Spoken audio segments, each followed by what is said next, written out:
The moment we open our doors to guests in short-term rentals, we are no longer just a real estate investor, but we are a host, and we are really shifting into hospitality. So yes, you have to love hospitality. You have to love getting to take care of people, getting to know people. You have to be able to put that emotional distance when they have a bigger reaction than you think is necessary, or know that well enough about yourself to say, I'm going to outsource this to a management company or to a co-host, let them deal with the day to day, but that's going to eat into your profits as well. Welcome to the Real Estate Pros Show, where we interview real estate investing professionals from coast to coast, as well as the service providers that serve the real estate investing industry.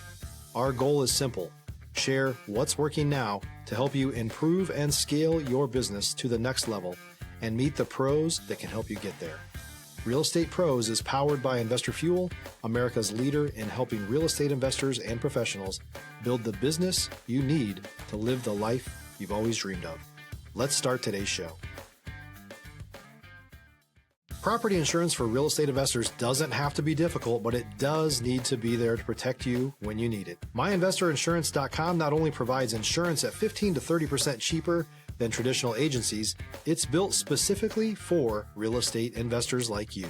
You can set up an account in about 2 minutes, get quotes on properties, turn on and turn off insurance for your fix and flip or rental properties in around 2 minutes without having to talk to anyone directly, all through our portal. There's no better way or faster way to make sure you've got the coverage you need to protect you, and no more lengthy policies either. Once you're set up, you're billed monthly and prorated by the day for however long your policy is active. It's powered by MSI, the third largest independent MGA, with 1.5 million customers and more than $1 billion in cumulative premiums written. Get set up today in about 2 minutes at myinvestorinsurance.com/fuel. Hey folks, welcome back to the show. Today's guest, Katie Cline, is an award-winning publicist, hospitality veteran, and short-term rental expert. She's the host of 2 podcasts, Second Home First and Sweet Success. Having led global PR and communications for iconic hotel brands, Katie now brings those 5-star insights to her own STR portfolio in upstate New York, Trout Landing, Gallant Fox, and the Lazy Oar. You can find her at bykatiekline.com. Katie, thanks for taking the time today. It's such a pleasure to be here. Thanks for having me, Dylan. Now, I'm very passionate personally about the short-term rental space.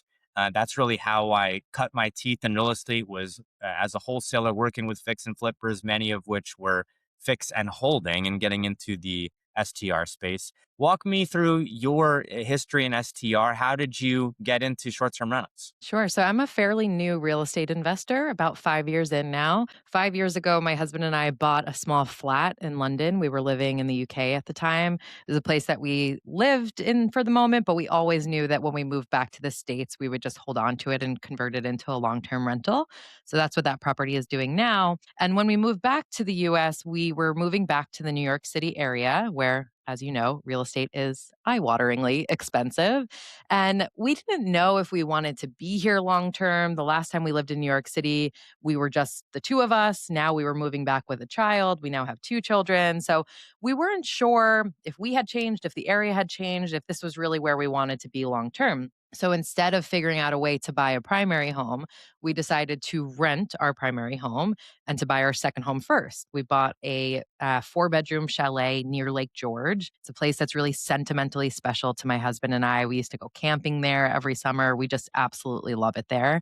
And so we thought, let's buy this place. We can make some amazing memories with family and friends there. We can host moments with our family and friends that don't have the city-sized limitations of our tiny apartment here. And maybe, given my background in hotels and hospitality, maybe we could rent it out on Airbnb and Vrbo, and maybe, just maybe, we can cover some of our costs. Well, as you and probably most of your listeners would know, we did more than cover our costs. We covered all of them, and we started to profit off of that as well.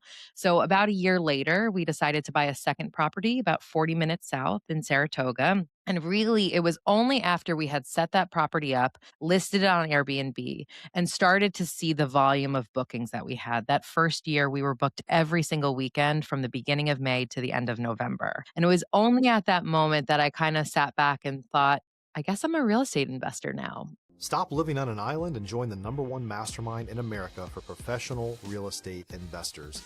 Investor Fuel is a community of hundreds of the nation's top investors working together to build stronger businesses and better lives. In addition to the amazing community of real estate investors acting as a board of advisors for one another, Investor Fuel members have access to 100% funding on purchase and repairs for our members only, a health insurance program, and benefits and discounts that more than pays for the membership of most of our members, meaning it's actually costing you money to not be a member of Investor Fuel. If you're looking to scale your business and build a business that allows you to live the life of your dreams, please visit investorfuel.com today and book a call with our team. And that probably sounds so funny to you, to your listeners, to your viewers. But I think a lot of us, the idea of being a real estate investor can be really intimidating. It sounds like something I don't have enough money for, or enough knowledge in, or something that like other people do, or that the only way that you're in real estate investor is when you have 100 doors. But really, we were starting to realize we own 3 properties. We didn't live in any of them. We're real estate investors now. And No, so yeah. this summer, 2 months after having our second child, we closed on our third property in the Finger Lakes, taking all of our knowledge and our learnings from the first 2 properties. We were actually able to fully renovate and furnish that home in just 7 days and launched it, taking all of those learnings, and had 10 weeks to have it online before we winterized. And we're able to sit at about 82% occupancy for those 10 weeks. So it was such a moment of, wow, we've really learned a lot throughout our journey. And each time we can get smarter with how we do this. Are you self-managing these properties? I am, yes. And I also co host a fourth as well. I've heard this from short-term rental hosts that you have to enjoy being a short-term rental host. You Yes. run into this, right, as someone who's looking at it purely from the investor lens and not looking at it from, hey, do I enjoy hosting people? Do I enjoy maybe a text message later on in the day? Hey, that this what's going on here? Hey, this isn't working. Hey, the Wi-Fi is down, right? Something like this. And then also too, on depending on the vibe of the place, some people are offering all kinds of additional, almost concierge services. I spoke with a gentleman in Florida who has golf carts and jet skis, ready for people. So this can be, everything from, hey, this is something that people are going to stay in because it's close to the airport, to like an all-inclusive getaway destination. Dylan, you are touching on something so important here. And I think it's really important for people to remember that the moment we open our doors to guests in short term rentals, we are no longer just a real estate investor, but we are a host, and we are really shifting into hospitality. So, yes, you have to love hospitality. You have to love getting to take care of people, getting to know people. You have to be able to put that emotional distance when they have a bigger reaction than you think is necessary, or know that well enough about yourself to say, I'm going to outsource this to a management company or to a co host, let them deal with the day to day. But that's going to eat into your profits as well. So, personally, for me, I want to keep as much of my profits as possible. That's why I self manage. I also really enjoy it. And I also believe, rightly or wrongly, that I can probably deliver a better experience for my guests than any management company could. Now let's walk through some of the ways where, folks who are getting into the short-term rental space can really succeed, and conversely, ways that, they can maybe shoot themselves in the foot if they're thinking, hey, I'm just going to let this go on autopilot. It Yeah. sounds like you're very much involved in that guest experience. Walk me through that. What types of things are you doing to have that, next level hospitality? So, first, I think it begins with the actual asset that you're investing in. A lot of times, people will look at these lists that say, like, these are the top markets that you should invest in for real estate. And that's great. And there's merit to certain things in those lists. But I personally am more of what I like to think of as a lifestyle investor. So, when we bought our first place, it was in Lake George because that was sentimentally special to us. When we bought our second place, it was in Saratoga because, yes, it was a great short term rental market, but it's a place that we want to move to. So this was a great way for us to test out and make sure we actually want to move to the area before we commit to something like that, especially picking up kids and moving them. And then thirdly, the reason we bought in the Finger Lakes was because I love being by the water. Who doesn't? And shockingly, waterfront real estate is still fairly affordable in the Finger Lakes. And they have an amazing tourism boom because they have great wineries, breweries, distilleries. So, all of that as an investor, I liked. But mostly as a person who wants to sip her coffee looking at the water, I liked that too. So, I like to think people should start with that. If it's your first investment, it's not like your umpteenth door, where do you want to spend time that is maybe different than what your day to day life gives? I live in New York City. I can walk to everything. I have like 17 coffee shops within a 10-minute walk of me. So, what I really like about our first property is I can't see a neighbor. I am surrounded by trees. When I wake up in the morning, all I hear is birdsong. That is completely different from my day to day life. So, I would really encourage people to first think about like where you're investing and why, and don't just do it because someone said it's a good place or you think you should do it. Like, what does it add to your life too? If you're looking for consistent, high quality leads, look no further than Investor Machine. Investor Machine isn't just another agency, it's the most sophisticated, data driven lead generation company on the planet for real estate investors, and serves the role of being not just a lead generator for your business, but a marketing partner that is helping you achieve your goals along the way. Go to investormachine.com to learn more and schedule a call with our team today.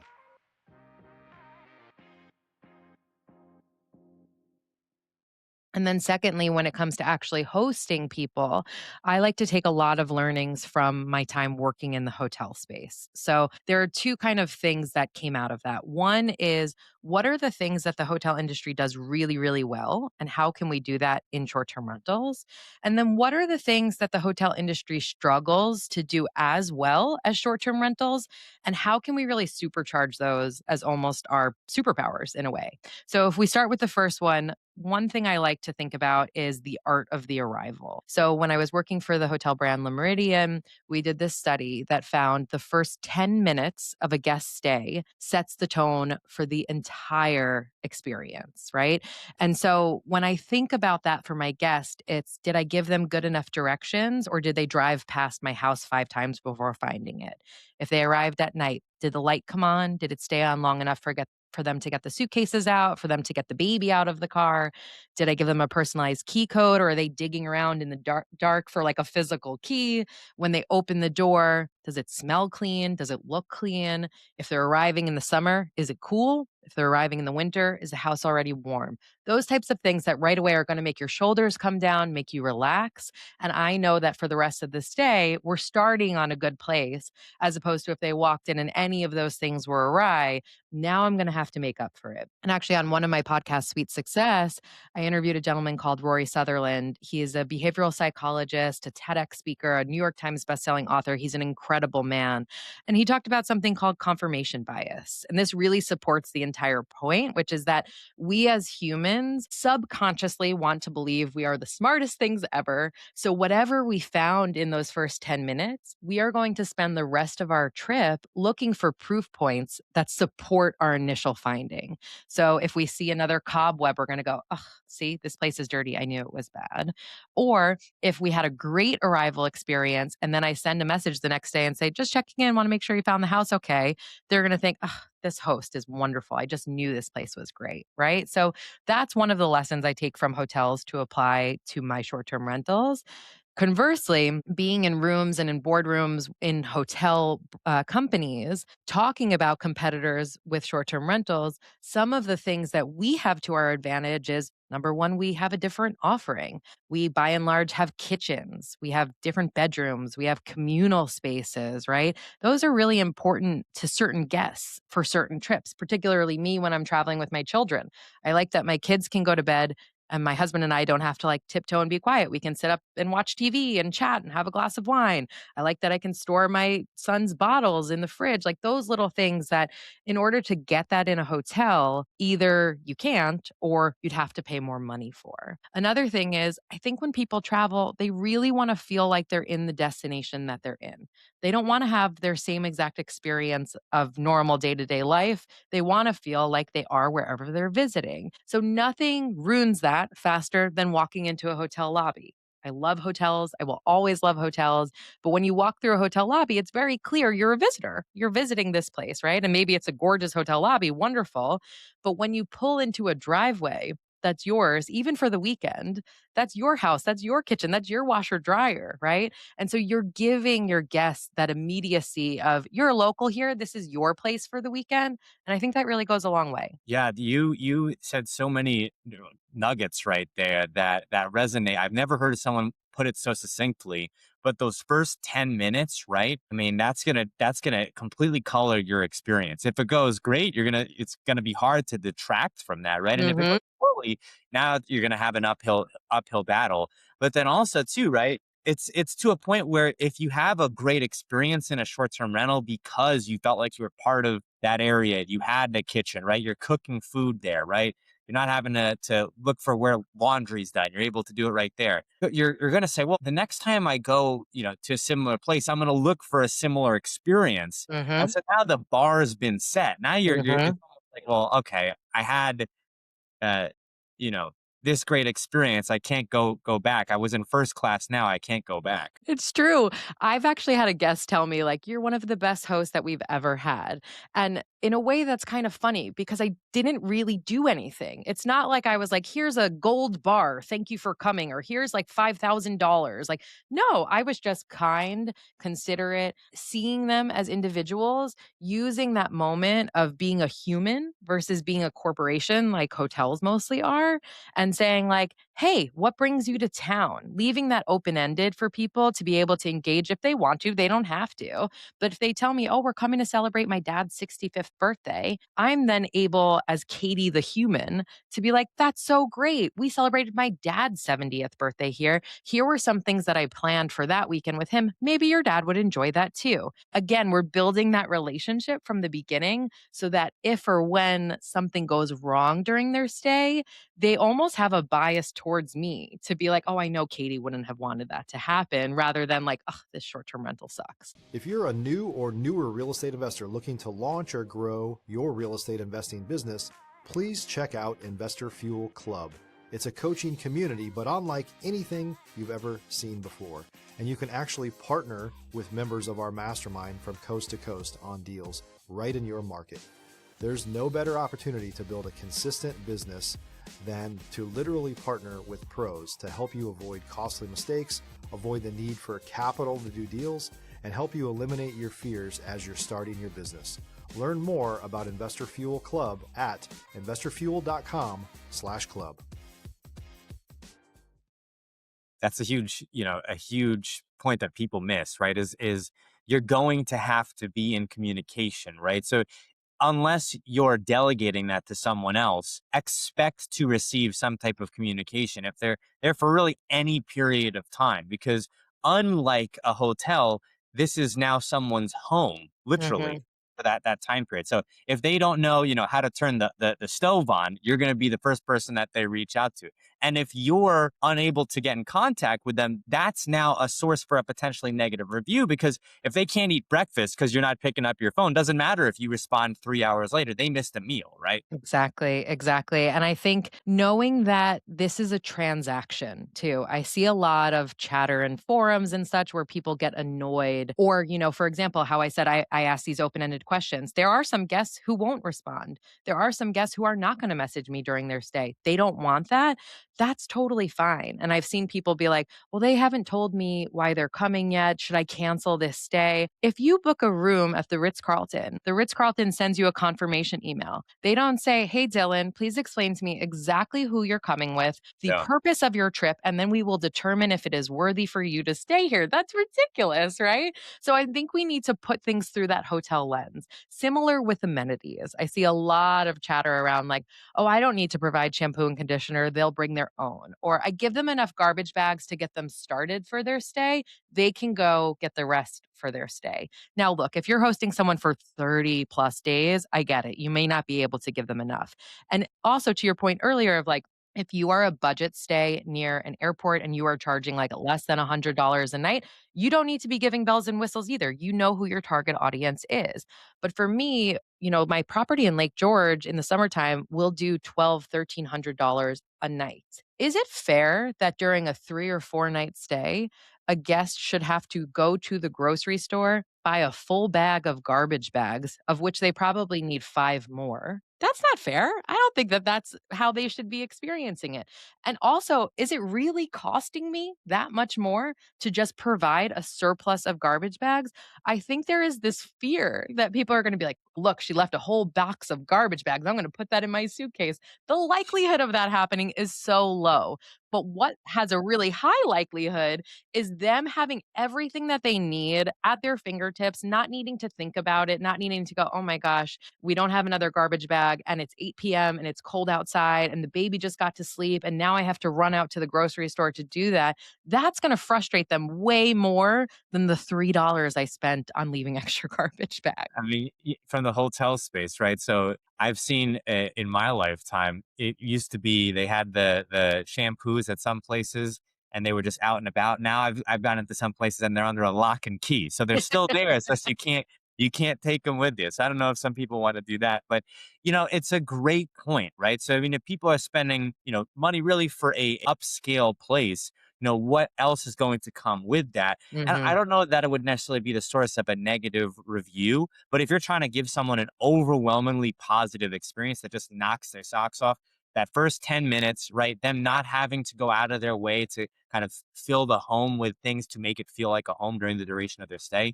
That's going to go, I know certainly for me, I would be raving about it to my friends. I'd say, look, if you're going to this place, you have to be staying here because I had such a great experience.